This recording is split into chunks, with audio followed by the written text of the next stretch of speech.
Halo teman-teman sobat jejak misteri yang budiman. Malam ini saya akan membawa kalian menyelami sebuah kisah nyata yang begitu kelam, sebuah peristiwa yang terjadi di sebuah desa kecil yang tenang, namun menyimpan rahasia paling mengerikan. Bayangkan, sebuah warung sederhana, berdinding kayu, dengan panci besar penuh kuah soto yang harum mengepul. Setiap orang yang datang selalu pulang dengan wajah puas, memuji rasa sotonya yang tidak ada tandingan. Namun di balik aroma rempah yang menggoda, tersembunyi sesuatu yang membuat darah berdesir. Tak ada yang menyangka, daging yang mereka kunyah dengan lahap bukanlah daging sapi, bukan pula ayam. Namun daging apakah yang dipakai? Dan hilangnya beberapa warga menjadi tanda tanya, apakah berkaitan dengan warung soto tersebut. Dan pemilik warung itu, seorang nenek tua yang selama ini disegani, ternyata menyimpan dendam masa lalu yang menjelma menjadi mimpi buruk bagi seluruh desa. Inilah kisah warung soto paling mengerikan, kisah nyata tentang kerakusan, pengkhianatan, dan rahasia kelam yang akhirnya terbongkar. Bayangkan seorang perempuan tua dengan rambut memutih yang disanggul seadanya. Keriput di wajahnya seolah menyimpan puluhan tahun kisah yang tak pernah terucap. Tubuhnya kurus, namun sorot matanya tajam, seperti pisau yang disembunyikan di balik kain lusuh.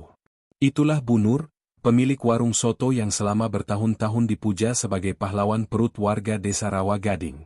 Dari balik dandang besar, ia menyajikan kuah panas dengan tangan yang bergetar pelan, namun selalu berhasil membuat pembeli pulang dengan wajah puas. Tidak ada yang mengira, dari balik senyum tipisnya, tersimpan rahasia yang akan merobek tenang desa kecil ini. Di masa mudanya, Bu Nur dikenal sebagai perempuan yang keras kepala. Suaminya meninggal muda, meninggalkan seorang anak laki-laki yang kemudian pergi merantau tanpa kabar. Sejak saat itu, ia memilih hidup sendiri, membangun warung soto di depan rumah panggung kayunya. Warung itu awalnya sepi, tapi perlahan menjadi tempat singgah semua orang.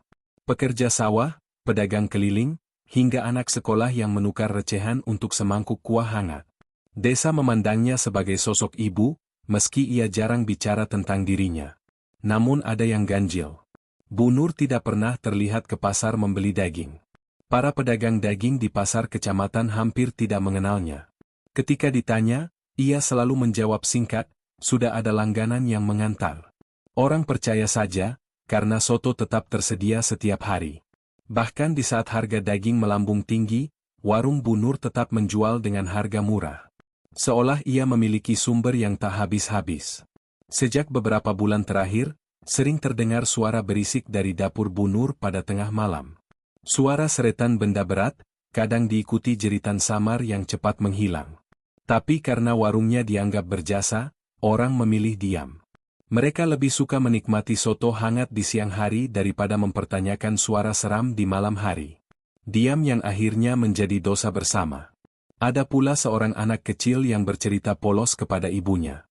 Ia pernah melihat Bu Nur menimba air dari sumur belakang sambil menyeret karung besar yang meneteskan cairan merah. Anak itu mengira hanya daging sapi yang baru dipotong, tapi ibunya langsung melarangnya bicara sembarangan.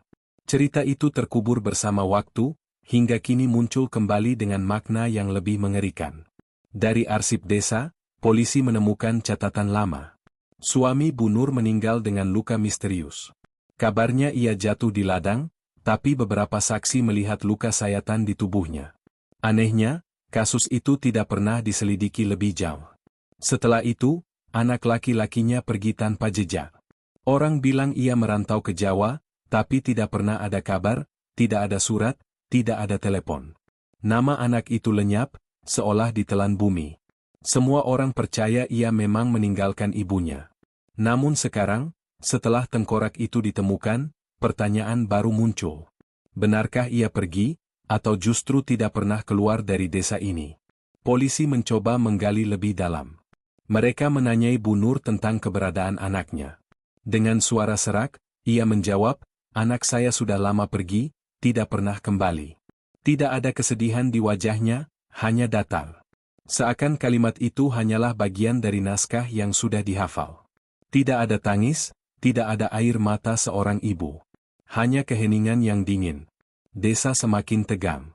Warga yang dulu duduk di warung Bu Nur mulai merasa dikhianati.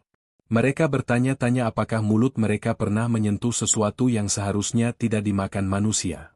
Rasa soto yang dulu dipuji, kini berubah menjadi rasa bersalah yang menempel di lidah. Dan sosok Bu Nur, yang dulu dipandang sebagai ibu desa, kini menjelma bayangan kelam yang menakutkan. Ia duduk tenang, seperti orang yang sudah berdamai dengan dosa, sementara satu persatu rahasia mulai muncul ke permukaan. Dan itulah babak baru dalam penyelidikan ini. Sebuah perjalanan ke masa lalu Bu Nur yang penuh luka, gosip, dan pertanyaan. Sebuah potret tentang bagaimana wajah seorang nenek yang terlihat rapuh bisa menyimpan rahasia paling gelap.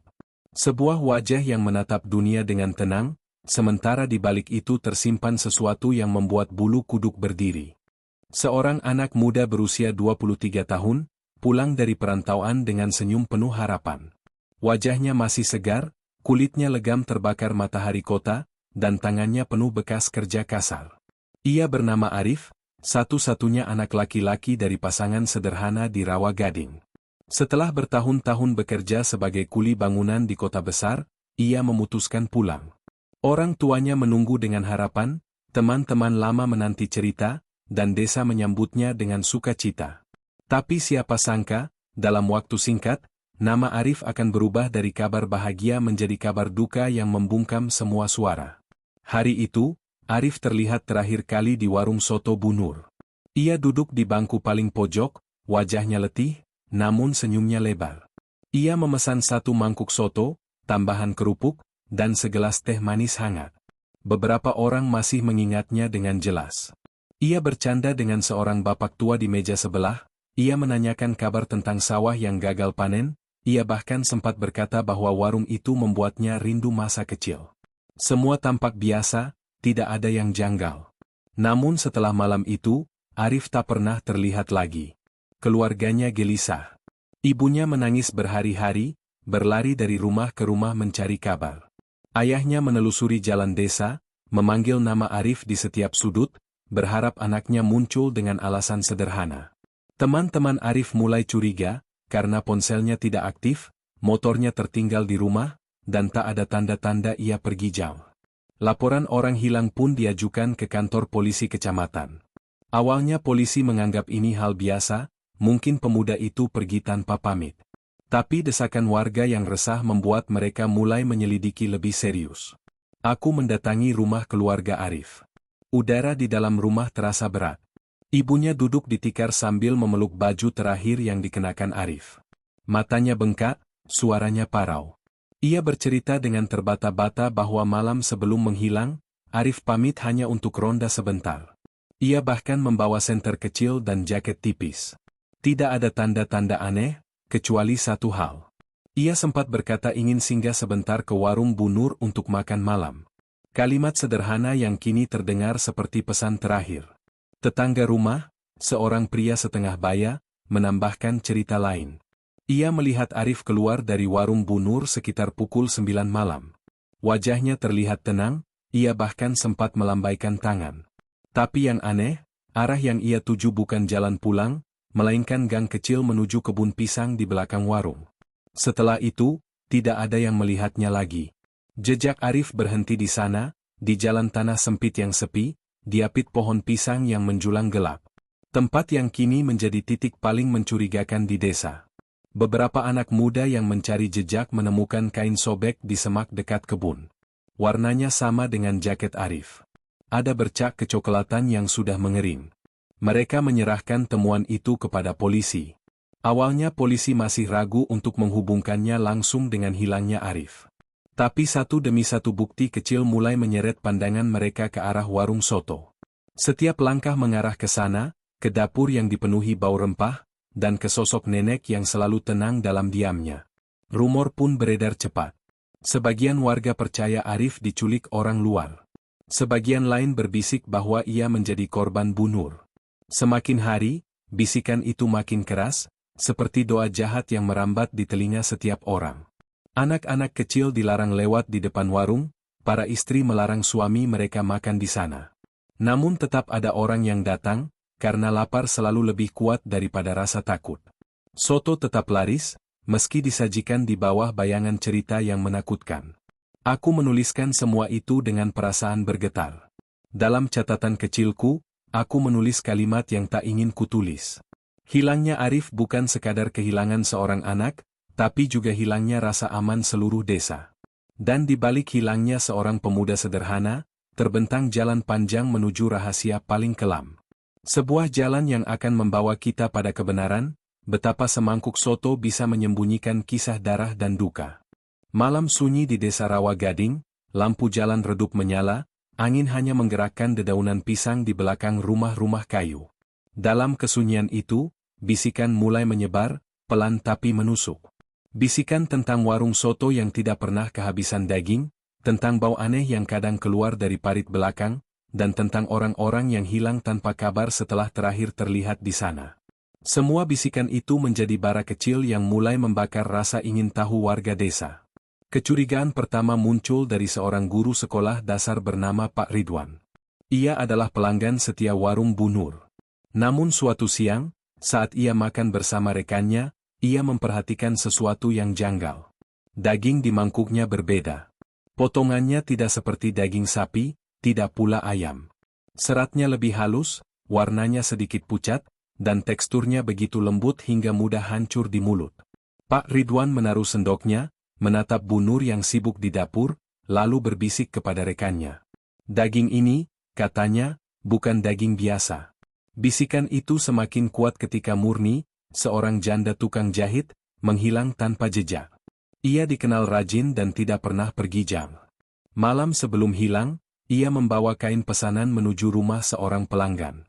Jalurnya melewati depan warung Bu Nur. Sejak saat itu, tak ada yang tahu kemana ia pergi. Beberapa hari setelahnya, seorang anak kecil mengaku melihat Bu Nur mencuci ember besar berisi darah di belakang rumah.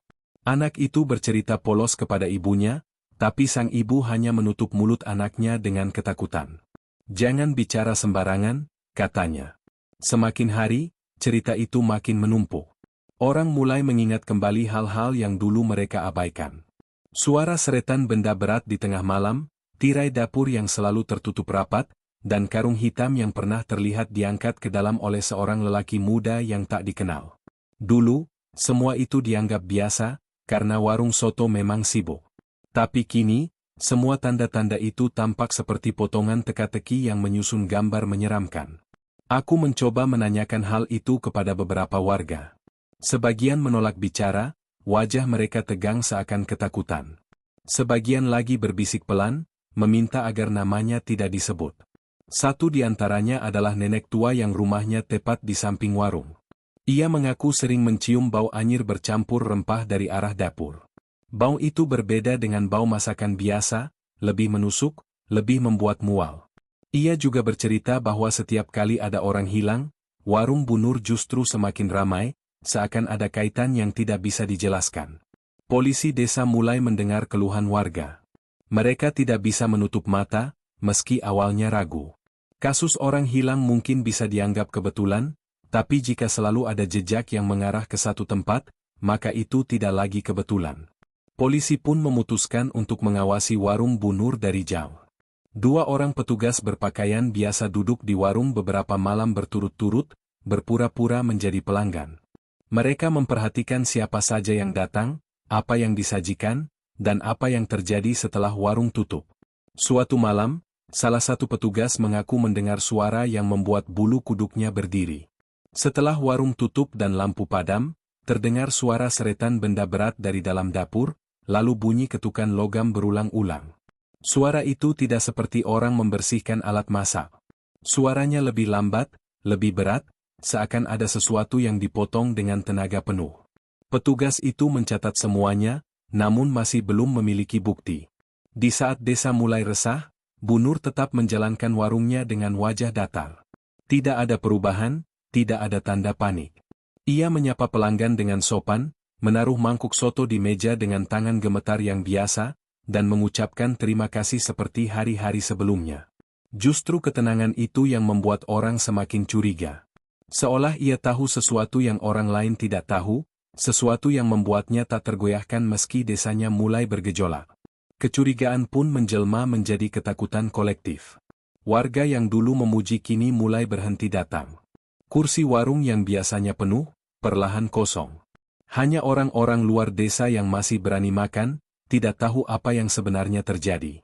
Dan di tengah kecurigaan itu, desa pun menunggu.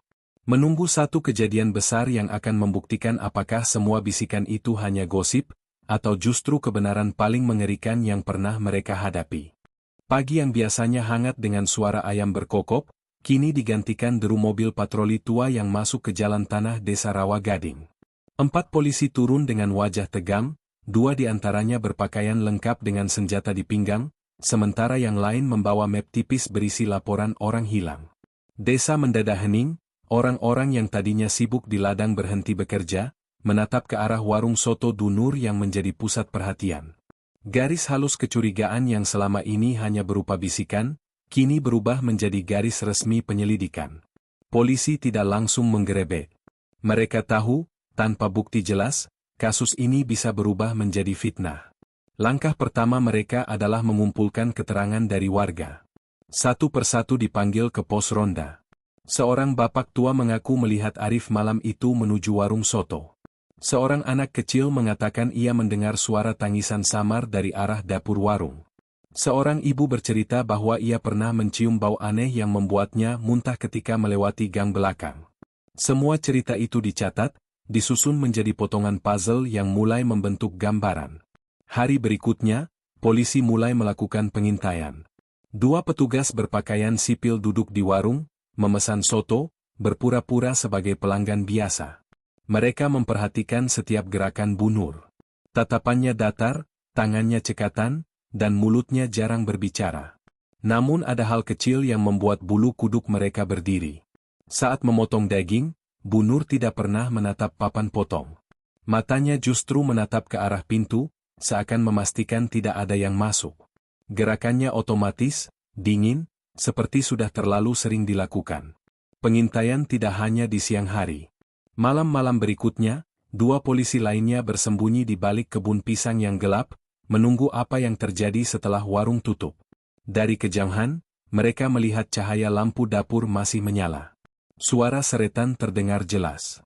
Sesuatu yang berat dipindahkan. Lalu bunyi kapak menghantam, pelan tapi berulang-ulang. Bau anyir terbawa angin malam, bercampur dengan aroma serai yang masih tersisa dari kuah siang tadi. Salah satu polisi menutup hidungnya, yang lain mencatat dengan tangan gemetar. Mereka tahu ada sesuatu yang salah, tapi belum bisa menangkapnya dengan tangan.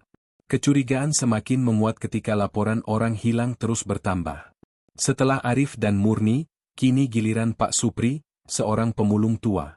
Ia terakhir terlihat meminta semangkuk soto di warung Bu Nur. Sejak malam itu, ia tak pernah kembali ke pos ronda tempatnya biasa tidur. Karung lusuhnya ditemukan di tepi jalan, basah oleh hujan, namun tanpa pemilik. Bagi polisi, ini bukan lagi kebetulan. 3 orang hilang dalam waktu dekat, dan semua jejak terakhir selalu mengarah ke satu tempat. Kepala Kepolisian Sektor Kecamatan akhirnya mengeluarkan perintah resmi. Penggeledahan harus dilakukan. Warga berkumpul di tepi jalan, menahan napas, menyaksikan mobil polisi berhenti tepat di depan warung. Garis kuning dipasang, memaksa kerumunan menjam. Bu Nur hanya duduk di bangku depan, wajahnya tetap datar, seolah ia sudah tahu hari ini akan datang. Tidak ada perlawanan, tidak ada tangisan, hanya sepasang mata yang menatap dingin ke arah aparat. Polisi masuk ke dapur, membuka lemari kayu yang terkunci, mengangkat ember besar yang tersembunyi di sudut, dan menyibak tirai yang menutup rak-rak penyimpanan. Dan di saat itulah, kebenaran yang selama ini hanya berupa bisikan, mulai menampakkan wujudnya. Bau yang menyengat menyeruak, membuat semua orang yang berada di sana menutup hidung dengan panik. Apa yang mereka temukan di balik dapur Bu Nur, akan menjadi titik balik yang menghancurkan rasa aman desa Rawa Gading. Sebuah titik di mana cerita ini berubah dari gosip menjadi kenyataan paling mengerikan. Sebuah dapur sempit dengan lantai semen yang basah, bau anyir bercampur aroma rempah soto memenuhi udara. Di tengah ruangan, sebuah lemari kayu tua berdiri, gemboknya berkarat namun masih terkunci rapat. 2 polisi mendorongnya dengan linggis, suara besi beradu menggema, membuat bulu kuduk warga yang menunggu di luar meremang. Saat gembok patah, udara yang keluar dari celah lemari membuat semua orang menahan napas. Bau busuk bercampur amis menyeruak, menusuk ke dalam kepala, memaksa sebagian orang mundur dengan wajah pucat. Saat pintu lemari terbuka, dunia seakan berhenti. Di dalamnya, tersusun potongan daging yang dibungkus kain tipis. Awalnya tampak seperti stok dagangan biasa, tapi semakin dilihat semakin jelas bahwa itu bukan daging hewan. Seratnya terlalu halus, bentuknya terlalu menyerupai sesuatu yang tak seharusnya ada di dapur. Ada jari, ada lengan kecil, dan di rak paling bawah tergeletak sebuah kepala manusia tanpa rahang. Tengkoraknya menatap kosong ke arah pintu terbuka, seakan sedang menyaksikan sendiri keburukan yang terbongkar. Teriakan pecah di luar. Beberapa ibu menjerit sambil menutup mata, ada yang pingsan di tempat. Anak-anak yang ikut mengintip dari balik pagar berlari pulang, menangis ketakutan. Seorang bapak tua muntah di tepi parit. Suasana desa yang biasanya tenang kini berubah menjadi neraka kecil yang menelanjangi rasa ngeri paling dalam. Garis polisi yang dipasang tidak lagi mampu menahan warga, mereka memaksa maju, ingin memastikan dengan mata kepala sendiri. Di pojok dapur, polisi juga menemukan ember besar berisi cairan merah pekat. Ketika disorot lampu, terlihat potongan tulang yang masih menempel sisa daging. Ada juga sebuah karung basah dengan bercak kecoklatan yang hampir mengering. Barang-barang itu langsung difoto, dicatat sebagai barang bukti. Salah satu polisi muda bahkan nyaris menjatuhkan kameranya karena tangannya gemetar. Dan di dekat meja potong, ada mangkuk tanah liat berisi bumbu merah mengilap. Pisau panjang tergeletak di sampingnya, berlumuran noda yang tidak mungkin berasal dari ayam atau sapi. Bekas sayatan di papan potong begitu dalam, seolah telah digunakan berkali-kali untuk memotong sesuatu yang lebih keras dari daging biasa. Wajah Bu Nur tidak berubah. Ia tetap duduk di kursi bambu, menatap kosong ke arah lemari yang terbuka. Tidak ada tangis, tidak ada teriakan. Hanya bibir yang menggumam pelan, nyaris tak terdengar. Seorang polisi mendekat, mencoba memahami ucapannya. Suaranya serak, tapi jelas. Orang-orang lapar tidak pernah bertanya dari mana daging itu datang, mereka hanya ingin kenyang. Kalimat itu membuat bulu kuduk semua orang yang mendengarnya berdiri, karena terdengar seperti pembenaran yang datang dari dunia lain. Penemuan itu bukan sekadar bukti kriminal. Itu adalah hantaman psikologis yang memecah kepercayaan satu desa. Warung yang selama ini mereka puji, warung yang mereka anggap penyelamat di kala lapar, kini terbongkar sebagai tempat penyimpanan mayat. Setiap mangkuk soto yang pernah mereka nikmati berubah menjadi trauma, setiap teguk kuah yang mereka puji berubah menjadi penyesalan. Malam itu, garis polisi diperlebar, warung soto ditutup rapat. Berita penemuan ini menyebar cepat ke desa tetangga. Orang berbisik-bisik di setiap sudut jalan, menutup mulut dengan tangan, takut jika suara mereka terdengar terlalu keras. Desa Rawa Gading kehilangan wajah ramahnya. Dari kejauhan, warung itu tampak seperti rumah hantu yang menganga, menyimpan rahasia kelam yang akhirnya keluar dari persembunyian.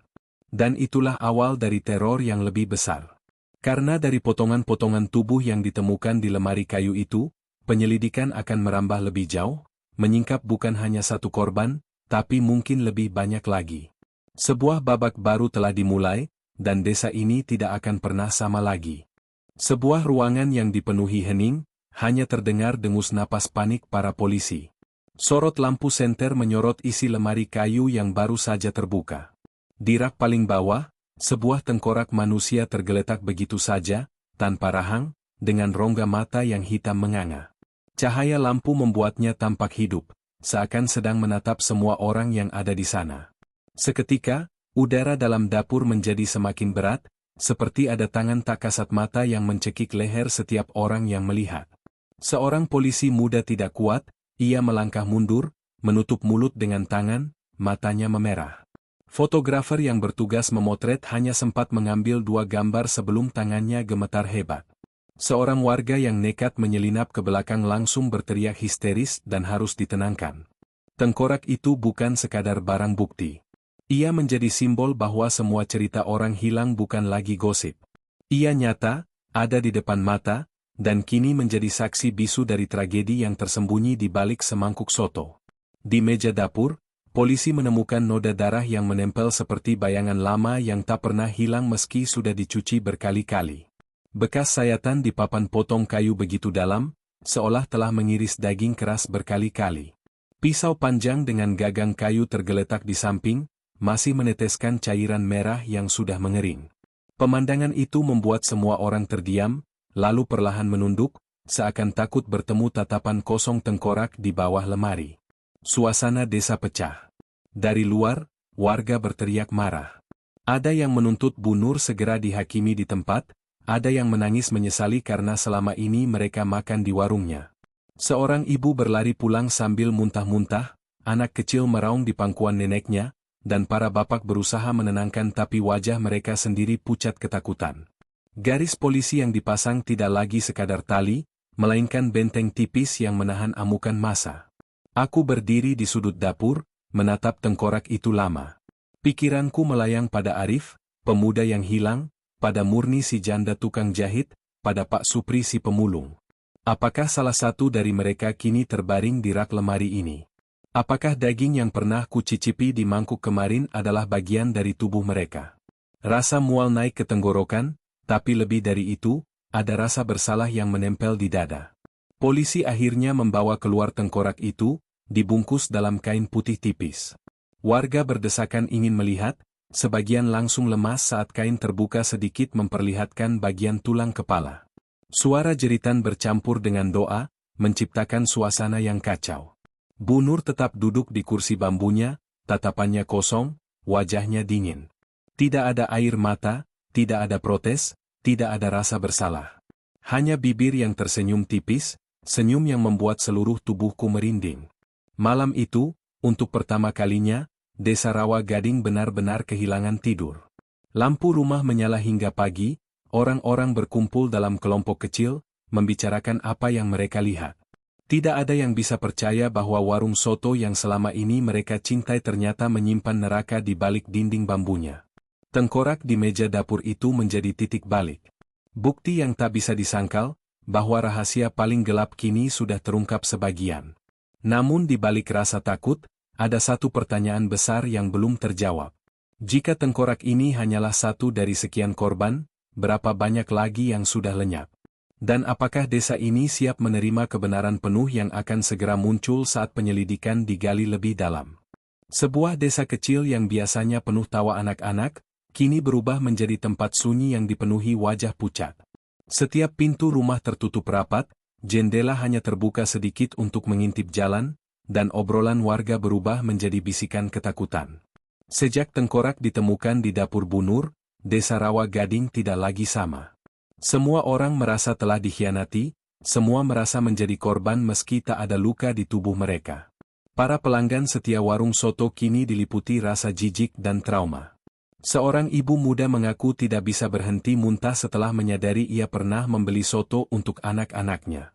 Seorang bapak tua menangis di beranda rumahnya, menyesali bahwa selama bertahun-tahun ia membanggakan soto Bu Nur pada setiap tamu dari luar desa. Mereka semua merasa mulut mereka pernah menyentuh sesuatu yang tidak pantas, sesuatu yang membuat hati mereka hancur. Ketakutan tidak hanya datang dari rasa bersalah, tapi juga dari bayangan korban-korban yang hilang. Arif, Murni, Pak Supri, dan mungkin masih banyak lagi. Setiap kali ada nama yang disebut, warga langsung teringat dengan wajah orang itu, dengan senyumnya, dengan keberadaannya di desa. Kini, bayangan mereka seakan muncul di setiap sudut rumah, mengingatkan bahwa tubuh mereka mungkin sudah menjadi bagian dari semangkuk soto yang pernah disantap bersama. Malam hari menjadi saat paling menegangkan. Suara jangkrik yang biasanya menenangkan kini terdengar seperti bisikan kematian. Parit belakang warung yang dulu dianggap biasa kini menjadi tempat yang dihindari. Bahkan anak-anak tidak berani lagi bermain petak umpet di gang kecil. Ada yang mengaku melihat sosok hitam berjalan di sekitar warung, ada pula yang bersumpah mendengar suara lirih menangis dari arah dapur meski warung sudah disegel polisi. Desa tidak hanya ketakutan pada Bu Nur, tapi juga pada bayangan dosa yang telah terlanjur terjadi. Aku sendiri merasakan teror itu. Ketika melangkah melewati rumah panggung Bu Nur, aku bisa merasakan tatapan warga dari balik jendela, penuh cemas dan curiga. Mereka tidak berani mendekat, tapi juga tidak bisa menjauh dari rasa ingin tahu. Warung soto itu kini menjadi semacam pusat kutukan, mengikat semua orang dalam rasa bersalah yang sama. Sementara itu, polisi berusaha menenangkan suasana. Mereka memasang garis kuning lebih lebar, menempatkan penjaga di sekitar warung, dan melarang siapapun mendekat. Namun langkah itu tidak sepenuhnya berhasil. Beberapa warga tetap mencoba mengintip, tetap berusaha mencari tahu, seakan rasa takut dan rasa penasaran berjalan beriringan. Dalam ketakutan yang menyesakkan itu, desas-desus baru mulai beredar. Ada yang mengatakan Bu Nur tidak bekerja sendiri. Ada yang yakin bahwa ia dibantu seorang lelaki muda misterius yang sering terlihat membantunya membawa karung berat ke dalam warung. Rumor itu semakin menambah kengerian. Jika benar ada kaki tangan, artinya ancaman belum berakhir. Masih ada orang di luar sana yang bebas berkeliaran, mungkin masih mencari korban berikutnya. Malam demi malam, Desa Rawa Gading tidak bisa tidur. Mereka menutup pintu, menyalakan lampu sepanjang malam, dan berdoa agar mimpi buruk ini segera berakhir. Tapi jauh di dalam hati, semua orang tahu, apa yang baru saja terbongkar hanyalah permukaan. Masih ada rahasia yang lebih dalam, yang akan menyeret mereka semakin jauh ke dalam jurang ketakutan. Ruang interogasi yang sempit dengan lampu neon menggantung di langit-langit, berayun pelan seperti ingin mempermainkan waktu. Di kursi kayu tua, Bu Nur duduk dengan tangan terlipat, wajahnya tetap datar, sorot matanya dingin. Di depannya, dua polisi menatap tajam, berusaha memecahkan kebisuan yang membungkus nenek itu. Suasana ruangan seperti membeku, hanya terdengar detak jarum jam yang seakan semakin lambat setiap detiknya. Pertanyaan demi pertanyaan diajukan. Dari mana asal daging di warungnya? Apa hubungannya dengan orang-orang yang hilang? Siapa saja yang terlibat? Bu Nur tidak menjawab. Bibirnya hanya bergerak samar, menggumam sesuatu yang tidak jelas. Polisi yang kesal membentak, meninju meja, tapi nenek itu hanya menatap kosong ke arah lampu di atasnya. Seakan dunia di sekelilingnya tidak ada, seakan ia sudah lama hidup dalam ruang hening seperti ini. Setelah berjam-jam, akhirnya ia membuka mulut. Suaranya pelan, serak, namun jelas terdengar. Orang-orang itu tidak hilang, mereka masih ada. Kalimatnya mengguncang semua yang mendengarnya. Ketika ditanya maksudnya, ia tersenyum samar, lalu menambahkan. Mereka sudah kenyang memberi makan desa ini. Polisi saling pandang. Kalimat itu tidak masuk akal, namun terasa penuh kebenaran gelap. Bu Nur melanjutkan. Ia bercerita bahwa daging yang ia gunakan bukanlah kebetulan. Semua korban adalah orang yang dianggap beban, orang yang tidak berguna, orang yang menurutnya pantas untuk menghilang. Ia memilih mereka dengan tenang, membawa mereka ke dapurnya, dan mengubah tubuh mereka menjadi sajian yang disukai banyak orang. Aku yang berada di ruang sebelah mendengar semua itu melalui speaker kecil. Darahku serasa berhenti mengalir. Kata-kata nenek itu terdengar seperti racun yang menggerogoti pikiran. Bagaimana bisa seorang manusia berbicara dengan tenang tentang perbuatan yang begitu kejam? Bagaimana bisa ia membenarkan tindakannya dengan alasan memberi makan orang lapar? Salah satu polisi menekan lagi. Apakah ia melakukan ini sendirian? Bu Nur menunduk sebentar, lalu mengangkat wajah dengan senyum tipis. Tidak ada yang bisa berjalan sendiri di dunia ini, katanya. Kalimat itu membuat ruangan kembali hening. Apakah itu berarti ada orang lain yang terlibat? Apakah ada kaki tangan yang selama ini membantu? Interogasi malam itu tidak menghasilkan pengakuan penuh, hanya potongan-potongan kalimat yang seperti teka-teki. Tapi satu hal jelas, Bu Nur bukan sekadar perempuan tua yang lemah. Ia adalah otak dari sesuatu yang lebih besar, sesuatu yang selama ini bersembunyi di balik warung kecil di ujung desa. Dan setiap kata yang keluar dari mulutnya semakin menguatkan ketakutan bahwa rahasia ini belum sepenuhnya terungkap. Ketika interogasi dihentikan sementara, Bu Nur masih duduk di kursinya. Matanya menatap lurus, tanpa berkedip, ke arah kaca satu arah yang memisahkan ruangan. Tatapan itu membuat bulu kuduku berdiri, karena aku merasa ia sedang menatap langsung ke arahku. Bukan sekadar menatap, tapi juga seolah mengatakan bahwa aku pun sudah masuk dalam ceritanya. Seorang nenek duduk di kursi besi, tangannya terlipat di pangkuan, wajahnya tenang seperti tidak menyimpan dosa. Di balik ketenangan itu, tersimpan rahasia yang perlahan terkuak. Polisi terus mendesak dengan pertanyaan, dan akhirnya Bu Nur mulai berbicara lebih banyak. Dari suaranya yang pelan dan bergetar, muncul potongan kisah tentang kehidupan yang penuh luka, dendam, dan keputusasaan yang menjelma menjadi kebencian dingin. Ia bercerita tentang masa lalunya, tentang bagaimana ia pernah hidup dalam kekurangan sejak kecil. Ia menikah muda, berharap kebahagiaan, tapi suaminya sering mabuk dan memukulnya. Suatu malam, suaminya pulang dalam keadaan marah, lalu jatuh di dapur dengan luka menganga di kepalanya. Kabar resmi menyebut ia meninggal karena kecelakaan di ladang, tapi beberapa saksi melihat luka itu bukan sekadar jatuh. Sejak malam itu, hidup Bu Nur berubah. Ia sendirian, dengan seorang anak laki-laki yang tumbuh tanpa kasih sayang ayah. Bertahun-tahun kemudian, anak itu pun menghilang. Orang desa percaya ia merantau, tapi di balik interogasi, Bu Nur menyinggung hal yang mengejutkan.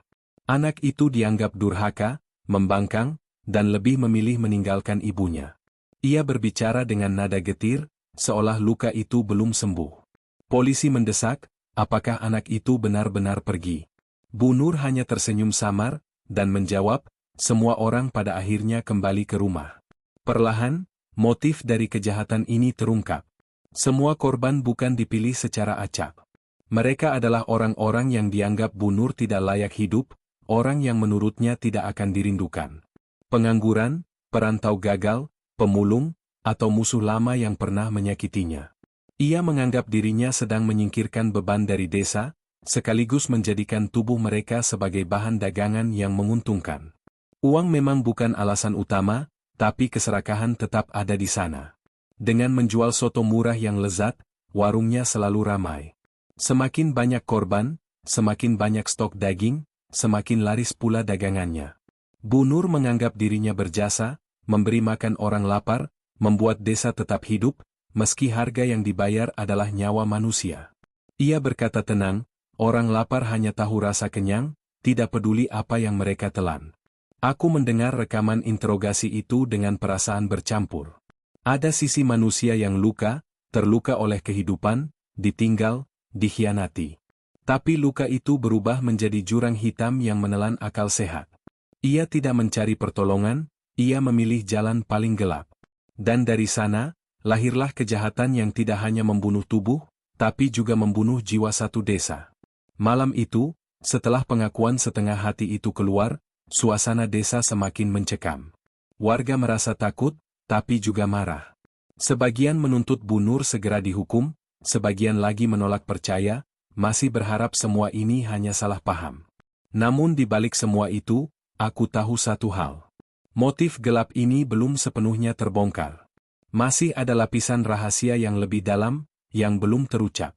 Sesuatu yang lebih menyeramkan daripada sekadar alasan serakah atau dendam pribadi. Sesuatu yang akan menyeret penyelidikan ini ke arah yang tak pernah dibayangkan siapapun. Malam yang dingin di balai desa. Warga duduk bersila di lantai, wajah mereka pucat, mata mereka gelisah menatap ke depan.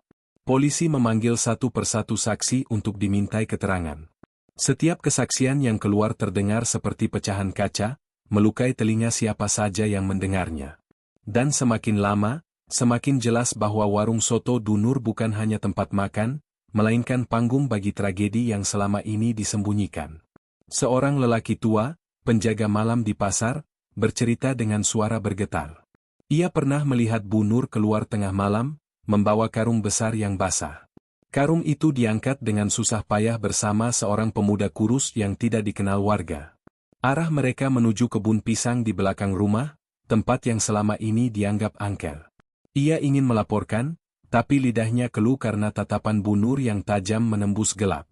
Sejak malam itu, ia tidak berani lagi lewat jalan belakang. Seorang ibu rumah tangga menambahkan cerita lain. Dari jendela kamarnya yang menghadap ke dapur warung, ia sering mendengar suara benda berat dijatuhkan, lalu diikuti bunyi seretan panjang. Kadang terdengar teriakan singkat, seperti suara orang dicekik, yang kemudian lenyap begitu saja. Setiap kali suara itu muncul, keesokan harinya warung soto selalu lebih ramai, kuahnya lebih kental, dagingnya lebih banyak. Kesaksiannya membuat suasana balai desa semakin mencekam. Tidak hanya itu, seorang anak kecil juga dipanggil. Ia masih polos, belum mengerti arti ketakutan yang sedang dialami orang dewasa. Dengan suara jujur, ia mengatakan pernah melihat jari manusia di parit belakang warung, terbawa arus air kotor. Ia pikir itu hanya boneka rusak, tapi ketika disentuh, ia menjerit ketakutan dan berlari pulang. Ibunya melarangnya bercerita pada siapapun, takut dianggap menyebar gosip keji. Namun kini, kebenaran akhirnya keluar dari mulut mungil itu. Kesaksian demi kesaksian membuat para polisi semakin yakin. Setiap cerita saling melengkapi, membentuk gambaran jelas tentang apa yang sebenarnya terjadi. Bu Nur tidak mungkin bekerja sendiri. Ada orang lain yang membantu, orang yang membawa karung, orang yang ikut mengolah, orang yang menjaga rahasia tetap terkubur. Bayangan kaki tangan itu membuat desa semakin panik, karena artinya ancaman masih ada di luar sana. Aku duduk di sudut balai desa, mencatat setiap kalimat dengan tangan gemetar. Udara malam semakin dingin, suara jangkrik di luar terdengar seperti irama duka. Aku melihat wajah-wajah warga yang penuh trauma. Ada yang menunduk, ada yang menutup telinga, ada yang berdoa pelan. Semua orang tahu, kesaksian ini bukan sekadar cerita, melainkan bukti hidup dari neraka yang pernah berjalan di tengah mereka. Dan malam itu, satu kalimat dari seorang saksi tua membuat bulu kuduk semua orang berdiri. Ia berkata, warung itu bukan sekadar tempat makan. Itu adalah kuburan yang dibuka setiap hari, lalu disajikan dalam mangkuk. Kalimat itu menggema lama di kepalaku, seolah menjadi kebenaran yang tidak bisa dihapus dengan apapun. Sebuah malam gelap di desa Rawa Gading, hujan turun tipis, tanah basah mengeluarkan aroma lembab. Di tengah hening itu, seorang dukun tua yang dulu tinggal di pinggir hutan tiba-tiba disebut dalam kesaksian warga. Ia dikenal pernah menjadi guru Bu Nur di masa lalu, mengajarkan ilmu hitam yang dipercaya bisa mendatangkan rezeki. Kabar itu dulu dianggap dongeng, gosip yang dipelintir agar orang tidak berhubungan dengan Bu Nur. Namun setelah penemuan potongan tubuh di dapurnya, gosip itu berubah menjadi kepingan kebenaran yang menakutkan. Polisi menemukan sebuah ruangan kecil di belakang rumah panggung Bu Nur. Ruangan itu dipenuhi bau dupa yang pekat, dengan lantai tanah yang basah. Di sudut, terdapat kendi tanah liat berisi cairan merah kehitaman. Di dinding tergantung kain hitam dengan simbol aneh yang tidak dimengerti siapapun. Lilin-lilin kecil masih tersisa, sebagian sudah meleleh, sebagian lain tertancap di tanah dengan sumbu gosong. Di tengah ruangan ada batu besar dengan noda kecoklatan, seakan pernah digunakan untuk sesuatu yang lebih dari sekadar ritual doa. Saat dimintai keterangan, Bu Nur hanya tersenyum tipis. Ia mengaku tidak sekadar berjualan soto. Baginya, warung itu adalah perpanjangan dari perjanjian dengan kekuatan gaib.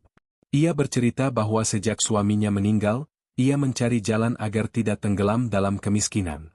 Dukun di hutan menawarkan jalan pintas. Syaratnya sederhana tapi kejam, memberi tumbal manusia sebagai persembahan. Sebagai imbalan, warungnya akan selalu ramai, dagangannya tidak pernah habis, dan perut orang desa selalu kenyang. Suara Bu Nur ketika menceritakan ini datar, tanpa penyesalan. Seolah ia sedang menceritakan resep masakan, bukan ritual berdarah. Polisi yang mendengarkan hanya bisa saling pandang, wajah mereka menegang. Jika benar ada unsur pesugihan, maka kasus ini bukan hanya kejahatan kriminal, tapi juga kejahatan spiritual yang menjerat seluruh desa.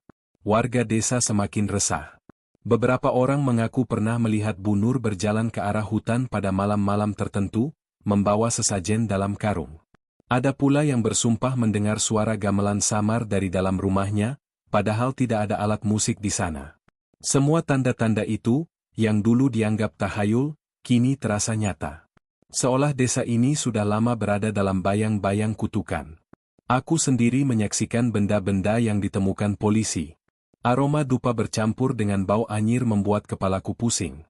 Ketika menatap simbol di kain hitam itu, dadaku terasa sesak, seperti ada sesuatu yang menekan. Aku sadar, kasus ini bukan sekadar soal hilangnya orang-orang. Ini adalah kisah tentang bagaimana manusia bisa menukar nuraninya dengan kekuatan gelap, lalu menutupinya dengan mangkuk soto yang tampak sederhana. Malam itu, desa Rawa Gading tidak hanya diliputi ketakutan. Mereka juga merasa seolah telah menjadi bagian dari ritual itu. Karena setiap sendok soto yang pernah mereka makan, kini terasa seperti bagian dari perjanjian gelap yang mereka tidak pernah setujui, tapi tanpa sadar ikut jalani. Dan itulah ketakutan paling dalam, bahwa mereka bukan hanya korban, tapi juga bagian dari dosa yang diwariskan oleh seorang nenek dan kekuatan hitam yang ia sembah. Sebuah ruang pengadilan di kota kabupaten, bangunan tua dengan cat dinding yang mengelupas, namun hari itu penuh sesak oleh orang desa Rawa Gading yang datang berbondong-bondong. Semua ingin melihat dengan mata kepala sendiri bagaimana Bu Nur, nenek pemilik warung soto yang dulu mereka kagumi, duduk di kursi terdakwa dengan wajah yang tetap datar. Ruang sidang itu menjadi panggung besar, tempat rahasia kelam desa diungkap di depan publik. Hakim membuka persidangan dengan suara tegas, namun ruangan tetap riuh oleh bisikan. Wartawan dari berbagai media hadir, kamera berkedip tanpa henti, merekam setiap gerakan Bu Nur. Ia mengenakan baju tahanan berwarna oranye, tangannya terikat borgol tipis, namun sorot matanya sama sekali tidak menunjukkan rasa takut. Justru ada tatapan sinis yang membuat bulu kuduk siapapun yang menatapnya berdiri. Jaksa membacakan dakwaan panjang. Ia menuduh Bu Nur melakukan pembunuhan berencana, mutilasi, penjualan organ tubuh sebagai makanan, serta keterlibatan dalam praktik klinik yang memakan korban. Setiap kata yang dibacakan membuat warga desa terisak. Nama-nama korban disebut satu persatu, Arif, Murni, Pak Supri, dan sejumlah orang hilang lainnya yang belum ditemukan jasadnya. Seolah ruangan itu berubah menjadi kuburan terbuka, penuh tangisan dan kenangan. Kesaksian saksi-saksi diperdengarkan di hadapan majelis hakim. Pak Ridwan, sang guru, bersaksi tentang daging yang aneh di mangkuk sotonya. Penjaga malam bercerita tentang karung misterius yang diseret ke kebun pisang. Anak kecil yang polos menceritakan jari manusia yang hanyut di parit belakang warung. Setiap kesaksian mengguncang ruangan, membuat sebagian orang berteriak histeris, sementara yang lain menutup wajah dengan kain. Polisi menunjukkan barang bukti. Pisau panjang berlumuran noda, papan potong kayu dengan bekas sayatan, ember besar yang masih menyisakan bau amis, dan tengkorak yang ditemukan di lemari dapur. Barang-barang itu dipajang di meja depan, disorot lampu terang, membuat semua orang di ruang sidang merasa mual. Beberapa warga desa langsung keluar ruangan, tidak sanggup menatap barang bukti itu terlalu lama. Ketika giliran Bu Nur diminta bicara, ruangan kembali hening. Ia mengangkat wajahnya, lalu berkata dengan suara tenang. Saya tidak menyesal. Orang-orang itu hanyalah beban. Tanpa mereka, desa bisa makan, bisa hidup. Kalimat itu membuat ruang sidang pecah oleh teriakan warga. Sebagian berteriak mengutuk, sebagian menangis keras, sementara hakim memukul palu berulang kali meminta ketertiban. Sidang berlangsung berhari-hari, dengan drama yang semakin menegangkan. Pihak pembela mencoba menyatakan bahwa Bu Nur mengalami gangguan jiwa, namun wajahnya yang dingin dan kata-katanya yang teratur membuat alasan itu sulit dipercaya. Akhirnya, majelis hakim memutuskan bahwa Bu Nur terbukti bersalah atas semua dakwaan. Vonis yang dijatuhkan berat, hukuman penjara seumur hidup. Putusan itu disambut sorak-sorai sekaligus tangis. Warga desa merasa lega, tapi juga diliputi trauma yang tak bisa hilang. Bu Nur hanya duduk tenang, senyum samar muncul di bibirnya, seakan hukuman itu bukan akhir, melainkan awal dari sesuatu yang lebih gelap. Tatapannya masih sama, dingin, menembus siapa saja yang berani menatap balik. Dan sejak hari itu, nama Bu Nur tercatat bukan lagi sebagai penjual soto legendaris, tapi sebagai terdakwa paling mengerikan yang pernah muncul di pengadilan kabupaten. Sebuah sidang yang tidak hanya mengadili seorang nenek, tapi juga membuka luka kolektif satu desa, luka yang akan terus membekas dalam ingatan. Sebuah desa yang pernah hangat, kini berubah menjadi tempat sunyi yang penuh bayangan. Rawa Gading tidak lagi terdengar riuh oleh canda anak-anak atau teriakan ibu-ibu di pasar. Setiap rumah menutup pintunya lebih awal, setiap langkah orang desa terasa ragu, seolah tanah itu sendiri menyimpan luka. Meski Bu Nur sudah dijatuhi hukuman seumur hidup, ketakutan tidak ikut pergi bersamanya.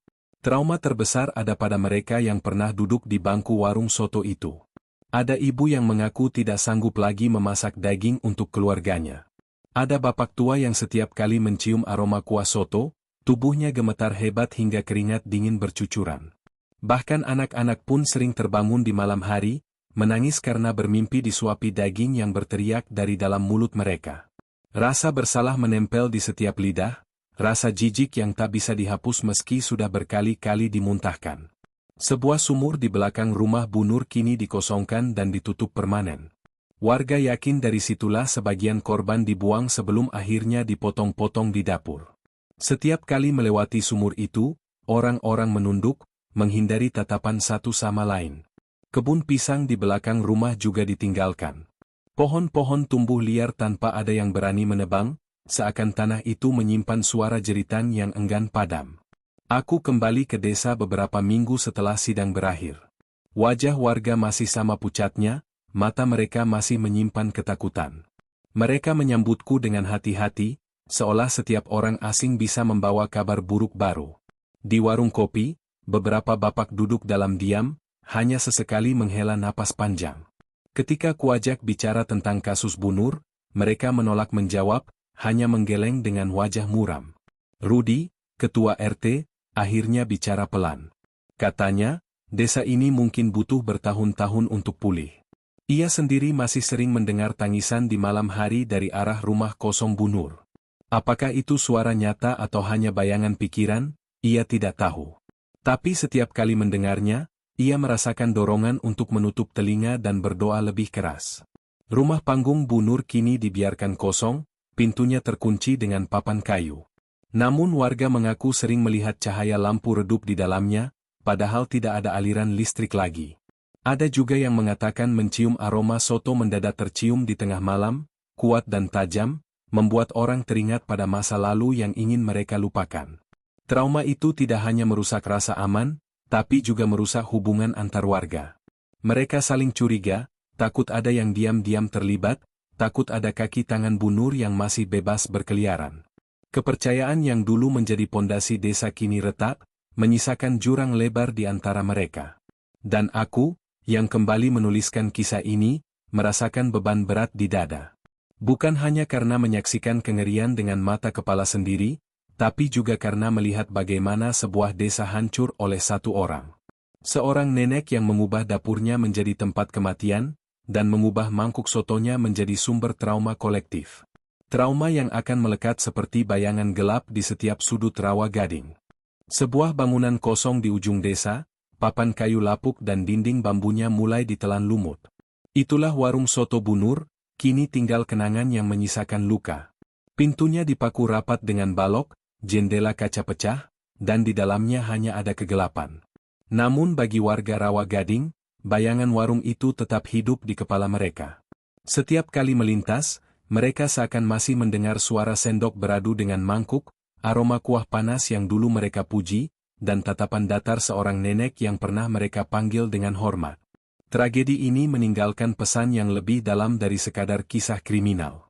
Ia adalah peringatan bahwa keserakahan bisa bersembunyi di balik wajah rapuh, dan kebaikan yang tampak sederhana bisa menyimpan niat paling kejam.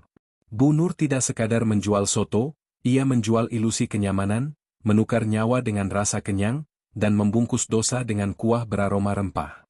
Desa Rawa Gading belajar dengan cara yang paling pahit.